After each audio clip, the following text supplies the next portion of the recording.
Okay, so we're here with Dan, the man, with DJ Customs Carpentry. Now, he is the buyer that we got for this beautiful house. I'm gonna tell you, he did a great job. He's currently just listed up on the market. Now, what did you list it for? 209. 209. All right. Now, you know, we'll go over the numbers a little bit later, as long as he's comfortable with it. But up until now, we've probably shown you a little bit of the before and a little bit of the after. He did an immaculate job. Okay, so we're over to this kitchen because we're gonna have a beautiful backdrop. But this is crazy on the amount of work that he did to this property. This hole was, it needed to be all opened up in order to make it a nice open concept. I can't believe he did this. One of his specialties that he does is framing, and he was definitely the perfect buyer for this property.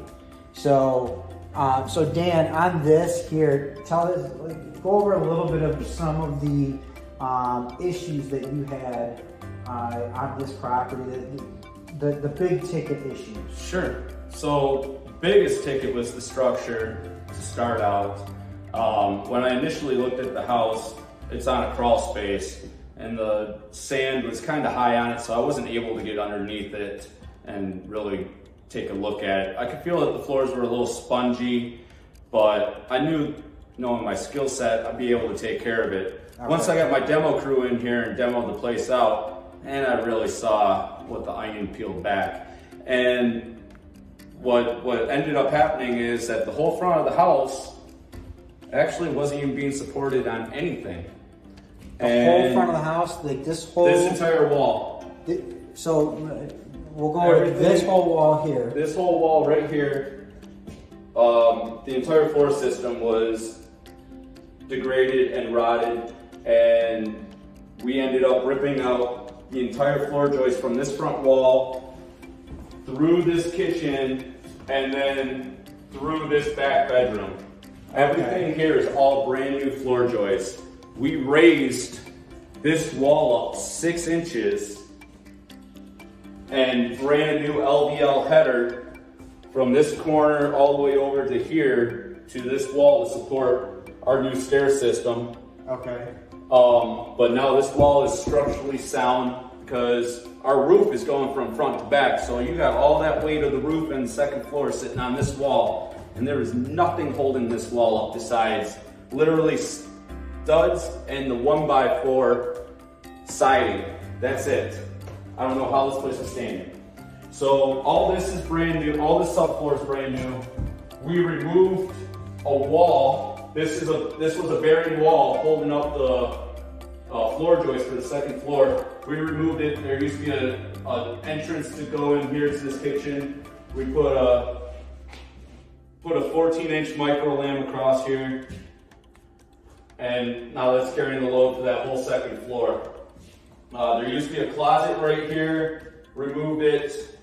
And then there used to be a small entrance to go right here. This bathroom door used to be right here, and the toilet used to be right there. So the door actually used to swing into the toilet, and then you had 8 inches to get in between the toilet and the vanity to get to your bathtub. So what he's saying is the toilet, and he was blocking a little bit of that. The toilet was on the opposite side of where it sits right now. So he moved the toilet. Now, if you know anybody, you're going you're sitting on the shitter there, and somebody opens the door on you, you hit your knees. It's crazy. So the next homeowner is going to thank you for that one. So now the fact that we have this all open is open concept. Honestly, this is a true almost HGTV type moment here. The only thing missing from this house is the staging. You know, but I think this house, the work speaks for itself. So I'm kind of happy that you didn't stage it. So now, what besides this whole wall here and the structures underneath, Okay, let's kind of come around. You said we came over here. Yes. And so the stairs is huge because he actually redid the entire stairs. He tore it all out, okay? And, you know, so I'll let you explain a little bit more about that. What was going on, this door actually used to not be here. This door actually used to be right here. Okay. We actually had a load-bearing wall coming across right here, and the entrance to go to this side of the house was right here. Okay. So now these stairs actually used to be 3 foot back, and they used to be 3 foot back up top too. So when you walk to the top of the stairs, I'm short, and I was hitting my head on the roof. So, and that was actually a bedroom up there. Yeah. So now imagine anybody taller than me, their life going up there. Doesn't make sense. So we already had this place gutted down. The only logical thing to do was to end the stairs. But mind you, actually were only 2.5 foot wide. This is a 3 foot staircase. They were actually 2'4", so they were incredibly narrow. Look, I'm a pretty slim guy, but still comfortably, I had to walk up them sideways. Yeah. Now anybody a little larger than me, not having fun going up those stairs. And they were incredibly steep too. Well, I remember, I will say this, I remember when I went in there, that first step was actually a pretty doozy. It was very high. It was very high. 12 inches. Yeah, it was a very high step and to have that for kids. And then on top of it, they had, in order to close the door and lock the door, they had the latch very high up. At the bottom of the stairs too. Yeah. That's it was at the bottom of the stairs was the door. Now, for me, I'm a short guy, okay? I don't know about you guys out there, but the old homeowner, she was a tall person, okay? And so it had no problem for her. But I'm a very short guy, and I'm sitting here up on my tippy toes trying to lock that door for him, trying to be nice and courteous. So this is crazy. So he opened up a door into the bedroom. Okay. But which also the bedroom didn't have a closet to either. Okay. So we ended up, I framed the closet as far out as I could, and then I used the space underneath the stairs to keep the bedroom a little bit larger to save a foot. Yeah. So otherwise, in order for a actual closet, you need 2 feet. Yes. In depth. So we got a foot coming out, I got a foot recessed underneath the stairs. And then you ask, what did you do with the other space underneath the stairs? And that answer is we put a nice linen closet for the main bath underneath the stairs. Oh, look at that. That's awesome. So you utilize every single space imaginable with this. So get some.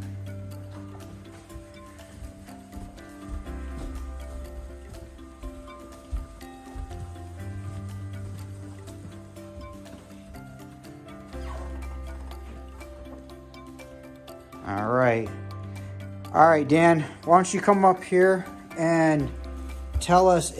So this is, from what we see now, this is a lot different than what is here. Correct. So go over a little bit about, okay, we already talked about the stairs. Yeah, so the stairs used to be right where I'm standing. Okay. So wow. This is how much room you had when you came up here. Granted, this closet wasn't here. I framed this out a little bit, but this closet is holding the furnace. And there used to be just a clothes rod there, but I found a nice little home, tucked that away. Furnace is happy. But there was no storage space up here. Okay. So I framed in this closet. Oh wow. Nice storage up there. Got the nice extra storage big, there. deep closet there. And then I utilize the dead space of the roof. Yep. To add another closet there. Okay, awesome. Now we have true legit closets. We can call this a legit bedroom. Correct. You know, so, and just obviously this space is just finished out, but what we saw here before in the before afters, this went all the way back and this was all bedroom. So let's go into the added space, and this is where honestly I think he added the most value besides that beam. So this is a master bedroom or master bathroom. So, I mean, look at these floors. Nice, these LVPs, LVP flooring. But then look at the shower. Oh my God, it's crazy. So, you know, walk me through a little bit about what the thought process was in making this bathroom and trying to get the layout right. The layout was challenging because the pitches of the roof on both sides, and just trying to figure out what would be comfortable for somebody to stand and shower and to set up for my plumbing as well. I was debating on whether to put the shower over here in front of the window, glass block, but I wanted to keep it there to try to make this nice and big and open as well. I mean, the thought process was easy because everything was gutted downstairs, and this was literally dead space. So this was going to be either a big master closet, or hey, let's add 15K in equity, and add a bathroom. Oh, 100%. So I feel it was a no-brainer. We had to sacrifice a little bit of closet space, but the gains that we got in here are just massive. Oh yeah. So now in here prior this was an office. And in my opinion, turning this into going from an office to a master bathroom, 100% the value is there. So, you know, as far as the tile choice, the sliding glass door, I think it's immaculate and great choices. So, and then the bench here, tell us what's underneath this bench. So the bench is actually the heat. It's a 16-inch duct that carries for the heat run for heating that side of the house and the front part of the kitchen and everything like that. Just framed it, made it into a nice bench. That's awesome. So nice little seating bench, you know. And then we got the nice little vanity here, and yeah, call it a day. Okay, so we're back here in this kitchen, and you know, we covered this a little bit earlier, but I want to cover it a little bit more just because of how spectacular this kitchen is. So this kitchen here is absolutely beautiful. You got a nice bar countertop here, or like a peninsula. And you know, you got very beautiful cabinets, some nice appliances, things like that. So tell us a little bit about what issues did you have in this kitchen? Sure. So when we bought the place, the stove actually used to be over here. The 220 line was actually eaten by most likely rats. So we rewired this whole house has been rewired. So we moved the electric stove over here. The issue was all this plumbing was rotted, and that wall was actually rotted out as well. That's all been fixed. Also an issue is that this refrigerator used to be over here, and this door actually used to be another 16 inches that way. Wow. So we scooted this, put a new header in there, scooted the door over, because this is actually exterior wall. Okay. And we scooted that over to create a nice symmetrical functioning kitchen. Wow, okay. So, and then, you know, everything else came out beautiful, exactly the way a kitchen should. That's awesome. And then we added we went a little extra mile. Okay. In the laundry room, I had a bunch of cabinets, just odd cabinets lying around from other jobs that I picked up or demoed out. I just had my painters paint everything. I picked up a butcher block cabinet off Craigslist. Boom, we got ourselves a nice folding table. I framed in a nice closet over here, storage closet, because there's nothing in this entire room. There's no storage, there's nothing. Now, so the idea is to always find value wherever you can. Oh, most definitely. And this was literally just sitting in my garage and storage unit, cost me money. So I created value. Now, over here, I remember before this door, it went straight down as far as the step goes, like we see here. And let me pan down there. So we see it come down a little bit. This is tell me a little bit about your thought process over here. Yeah, so there used to not be a step here. It used to be just a straight step down, which didn't make any sense to me because in order to, if this door is open, which this closet used to not be here, so this door actually used to swing a full 180 degrees. There's nothing that stopped this door. So you'd have to step all the way down this room, fish around, hold the door, then step back up and close it. Okay. And so not only did we move the door over, frame the closet, frame the step. Yeah, and in my opinion, that, like you just said, that goes that extra mile. Okay, it just makes it look clean and finished, and like it's always been there. So most definitely, this is definitely a great project that you did. You pretty much gutted the house. Sure. Okay.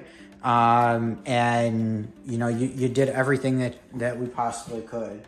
So we come across this great project that you had, and I honestly, as a wholesaler here, I am very happy I got to see the finished product, so thank you.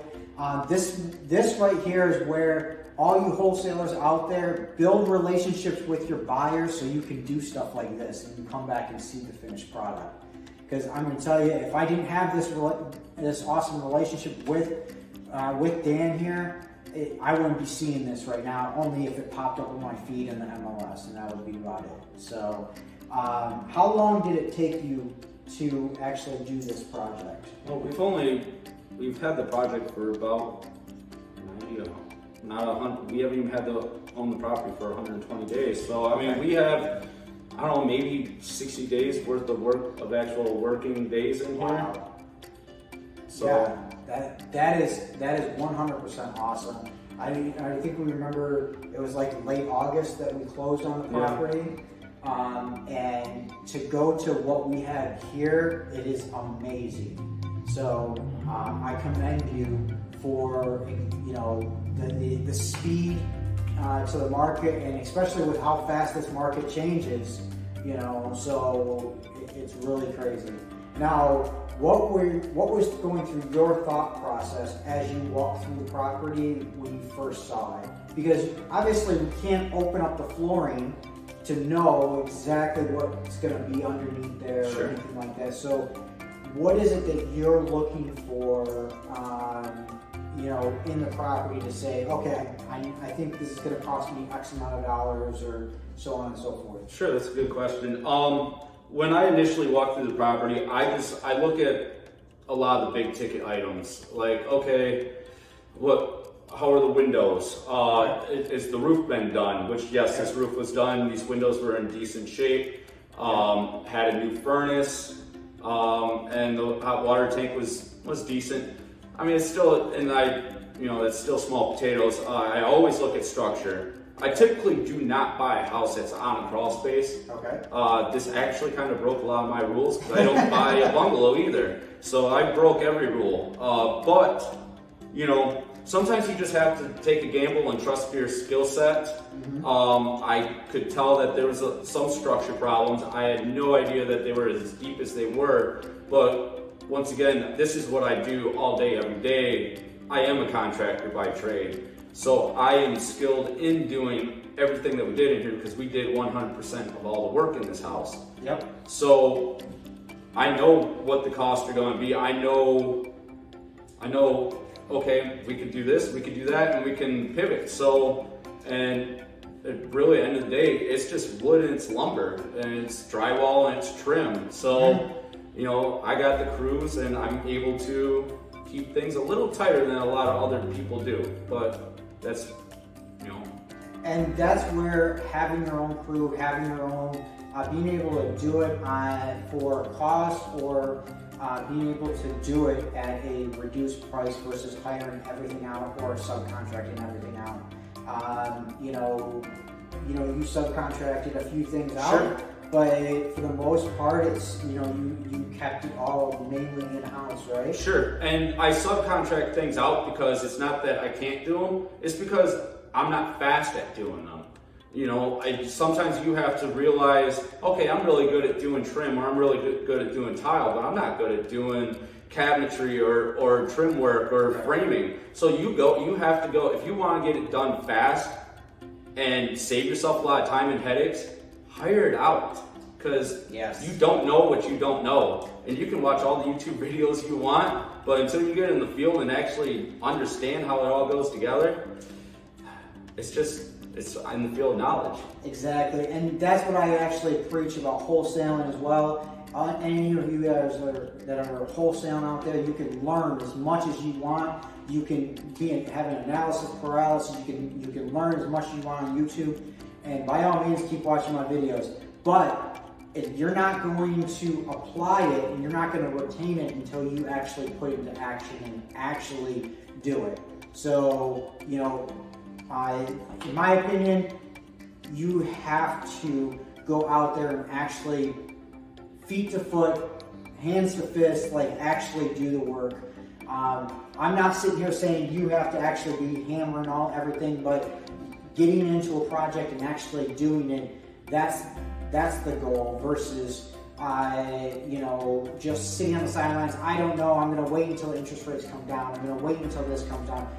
So, you know, with that being said, you know, what was your budget coming in when you bought the house? What was your budget for the renovation? Sure. We went a little over my budget that I had in my head. I was expecting to be like right around 32, 35. We ended up at 48. That is not that bad. No, not considering everything that we did, but once again, we did 85% of the work in-house. And that's where you can mitigate a lot of those costs. So, and that's another tip is that, yes, you want to be speed, you want to be to the market, but you also want to make sure that any issues that you have, you want to mitigate. Like if you go over budget, well, I guess I can't subcontract that out. I got to do this myself. It might take me a little bit more time, but I'm going to save a ton more money. Right. So on that, you said you went 48,000. Okay. Now you're using a hard money lender. Yeah. Okay. That's, you know, and so with all of that, percentage-wise, what are you looking to try to profit on this one? I'm going to be right around 45K. Okay. Okay.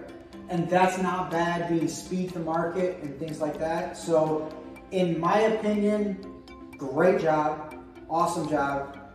Now, you have multiple exit strategies, right? Sure. You don't, because as a flipper, you don't want to be, okay, it's not selling, and obviously it's a beautiful product and it should fly off the handles, but you never know with the market, right? Sure. So what is your backup strategy for this one? Well, since this is like right next to Royal Oak, I'm thinking number one is going to be turn into an Airbnb. They're popping off like crazy. Ton of interest in doing it. And then, you know, if not, hey, we'll just rent it. We'll sit around. We'll rent it for a year, 2 years. You know, and then we'll put it back on the market. And that's key thing is that have multiple strategies going into any project that you do have. So you have your A, B, and C, but hey, sometimes you gotta have D, E, and F too. So, you know, you never know. You know, just keep out there, and honestly, let's, you know, just keep making deals. So Any last words of advice for anybody out there looking to do either fix and flips, buy and holds, just doing their own projects or anything like that? Sure, do your homework. Make sure, if you don't know what you're looking at, bring somebody who you know who you're looking at. Okay. So you don't buy something and it's gonna kill you. Awesome. Now, they got another showing, we gotta get going. Let's all do deals together. Have a great one.